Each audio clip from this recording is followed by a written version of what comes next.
បាទបន្ទាប់ពីបងប្អូនកូរវាឲ្យសព្វចូលគ្នាចឹងហើយបងប្អូនអាចថែមទឹកកកបានដាក់ទឹកកកត្រជាក់ទៅវាមានឲ្យជ្រោះឆ្ងាញ់ពិសាជារៀងរាល់ថ្ងៃមុនពេលចូលគេងធ្វើបងប្អូនទុយខ្លាំងបាទរួមដំណេកបានយូរជាក់ជាពុំខាន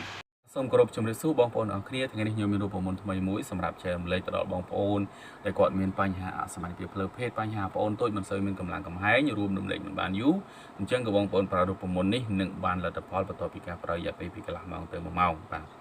ចឹងក៏រូបមន្តយើងប្រើទឹកដោះគោឆៅមួយកំប៉ុងឬក៏ទឹកដោះគោស្រស់មួយកែវក៏បានដែរទី2គឺយើងប្រើពងមាន់ណាពងមាន់ហ្នឹងបានពងមាន់ស្រែគឺល្អមែនទែនវាអត់ឆ្អាបហើយបើកម្លាំងមែនទែនពងមាន់បាទយើងយកតែអាក្រហមទេបាទហើយទី3គឺយើងប្រើ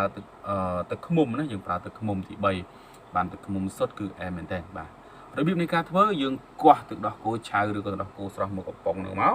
ដល់មកយើងគោះពងមាន់បាទយើងគោះពងមាន់ដាក់មកគ្រាប់គោះពងមាន់ប៉ុន្តែយើងយកអាក្រហមទេ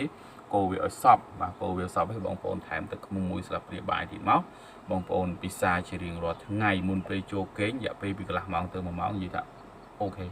កម្លាំងកំហែងព្រឹសតែម្ដងបងប្អូនអាចដាក់តកកបានណាដាក់តកកឲ្យត្រជាក់កូរវាត្រជាក់ទៀតចាំពិសាក៏បានដែរវាគឺជាភេសជ្ជៈបើកម្លាំងដ៏ពេញនិយមបំផុតនៅក្នុងប្រទេសថៃគេបានចែករំលែកនៅរូបមន្តនេះជាបន្តផងដែរបាទអញ្ចឹងគឺរូបមន្តមានប៉ុណ្ណេះរាល់ចម្ងាយផ្សេងៗបងប្អូននៅខមមិនសាកសួរបន្ថែមពីបានសូមអរគុណសូមជម្រាបលា